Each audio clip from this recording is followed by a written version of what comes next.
Hello বন্ধুরা, কেমন আছেন সবাই? সিম্পলি আবান্তিকার নতুন একটি ভ্লগে আপনাদের স্বাগত জানাই। আমাদের যুব সমাজ ভীষণভাবে কেরিয়ার সচেতন।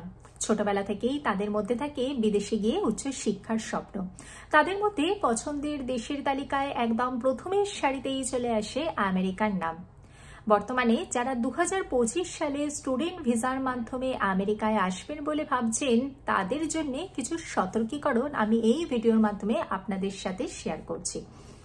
আমেরিকায় স্টুডেন্ট ভিসা বা F1 ভিসা অ্যাপ্লাই করতে গেলে আপনাদের কিন্তু কিছু সতর্কতা অবলম্বন করা বিশেষভাবে প্রয়োজন, বিশেষত এই 2025 সালে। বর্তমানে 2025 সালে যারা স্টুডেন্ট ভিসার অ্যাপ্লাই করবেন বলে ভাবছেন, তারা কিন্তু বেশ কতগুলি বিষয় একটু সতর্ক থাকবেন।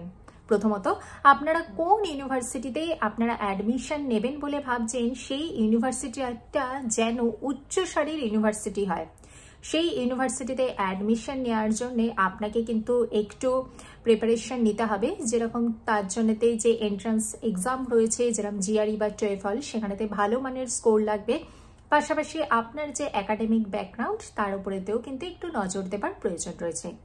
এবারেতে আসি, আপনি সেই কোর্সে কেন অ্যাডমিশন নিচ্ছেন, সেই কোর্সের ফিউচার কি, সেই কোর্স থেকে রিসার্চের স্কোপ কতটা, বা আপনি যে ইউনিভার্সিটিটা যে স্টেটে অবস্থিত সেই স্টেটের কস্ট অফ লিভিং কিরকম, সেখানেতে যদি আপনি কোনো ফ্রেন্ড সার্কেল যদি থেকে থাকে বা আপনার যদি কোনো সিনিয়র থেকে থাকে, তার থেকে কিন্তু আপনি সমস্ত ধরনের ইনফরমেশন কালেক্ট করবেন। এবং অবশ্যই কিন্তু আপনি সতর্ক থাকবেন আপনার সোশ্যাল মিডিয়া পোস্ট, আপনার সোশ্যাল মিডিয়া কোনো গ্রুপে জয়েন করা নিয়ে। এমন কোনো পোস্ট করবেন না যেটা কিন্তু পরবর্তীকালে যা থেকে আপনার কেরিয়ারে কিন্তু কোনো প্রশ্নচিহ্ন আসতে পারে। সর্বদা কিন্তু সতর্ক থাকবেন। আপনার পাসপোর্টের বা আপনার সমস্ত সার্টিফিকেটের স্পেলিং, আপনার অ্যাড্রেস, আপনার সমস্ত স্পেলিং কিন্তু সব সময় কিন্তু কারেক্ট করে রাখবেন। আপনার কোর্সটাতে যিনি ফিনান্সিয়ালি সাপোর্ট করছেন, তার সোর্স অফ ইনকাম, তার ফিনান্সিয়াল ডকুমেন্টস কিন্তু অবশ্যই রেডি রাখবেন।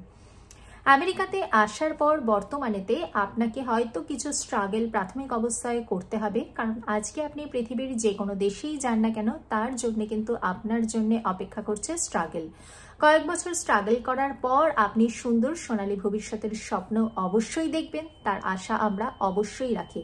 কিন্তু তার জন্যে আপনাকে কিন্তু কতগুলি বিষয়ে সতর্ক থাকতে হবে। আমেরিকাতে আসার পর আপনাকে কিন্তু পড়াশোনার প্রতি যথেষ্ট নিষ্ঠাবান থাকতে হবে। বর্তমানে আমেরিকার স্টুডেন্টরা যারা ইন্টারন্যাশনাল স্টুডেন্ট, তাদের কিন্তু ক্যাশ জব করার প্রতি কিন্তু ভীষণভাবেই রেস্ট্রিকশন রয়েছে। আমেরিকাতে অন ক্যাম্পাস সপ্তাহে আপনি 20 ঘন্টা কাজেরই সুযোগ পাবেন। তার বাকি সময়টাতে আপনি কিন্তু কোনো ক্যাশ জবের মাধ্যমে আপনি কিন্তু আপনার পার্ট টাইম ইনকাম বা আপনার কিন্তু কোনো পকেট মানি আর্ন করতে পারবেন না। বর্তমানেতে একটি বিল এসেছে, যেটি পরবর্তীকালে যদি পাস হয়ে থাকে, তাহলেও কিন্তু যারা স্টুডেন্ট ভিসায় আমেরিকায় বসবাস করছেন, তাদের কপালে কিন্তু চিন্তার ভাঁজ পড়ে গেছে।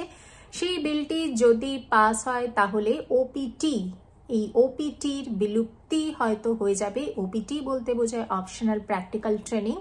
আপনার পড়াশোনা শেষ হবার পর যারা স্টেম ফিল্ডে রয়েছেন, তারা 3 বছর আমেরিকাতে থাকার সুযোগ পায়। সেই 3 বছরের সময় তারা কোনো কোম্পানিতে অপশনাল প্র্যাকটিক্যাল ট্রেনিং করতে পারে, সেখানেতে তারা কাজ করতে পারে, তারা তাদের ফিনান্সিয়াল তারা সাপোর্ট পায়, সেখান থেকে তারা আর্ন করে, তারা পরবর্তীকালে H1B ভিসা প্রসেস করতে পারে এবং তারা কিন্তু তাদের জবের যে বিশাল যে এক্সপিরিয়েন্স, সেই 3 বছরের এক্সপিরিয়েন্স কিন্তু লাভ করতে পারে। কিন্তু বর্তমানে এই প্রথাটা কি হবে, তার রেজাল্ট আগামী দিনই বলবে। কিন্তু বর্তমানে একটি বিল প্রপোজ করা হয়েছে এবং এই বিলটার ভবিষ্যৎ কি, সেটা কিন্তু আমাদেরকে সময়ই বলে দেবে। বর্তমানে যারা F1 বা স্টুডেন্ট ভিসাতে আমেরিকাতে রয়েছেন, তারা তাদের যে জব ভিসা স্টেটাস, সেই ভিসা স্টেটাসকে H1B ভিসাতে কনভার্ট করার চেষ্টা করছেন। কিন্তু H1B ভিসা ভীষণভাবে লটারি বেসড ভিসা এবং সেই লটারিতে নাম যতদিন না আসে ততদিন কিন্তু তারা স্টুডেন্ট ভিসাতেই থাকবেন। এবং H1B ভিসা অ্যাপ্লাই করতে গেলে কিন্তু একজন স্পন্সর কোম্পানির প্রয়োজন হয়ে থাকে। বর্তমানে কিন্তু বিভিন্ন কোম্পানি থেকে লে অফের ভীষণভাবে নোটিশ আসছে, তাতে কিন্তু অনেক স্টুডেন্ট কিন্তু এই H1B স্পন্সর করার মতো কোম্পানিও খুঁজে পাচ্ছেন না।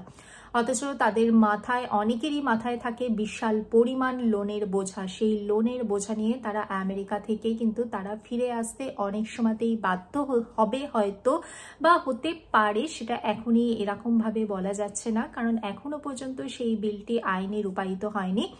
এখনো কিন্তু ওপিটি কিন্তু এখনো পর্যন্ত বহাল রয়েছে। তাই যারা পরবর্তীকালে আমেরিকায় আসবেন বলে ভাবছেন তারা কিন্তু সমস্ত দিক বিচার বিবেচনা করে কিন্তু অবশ্যই আসবেন।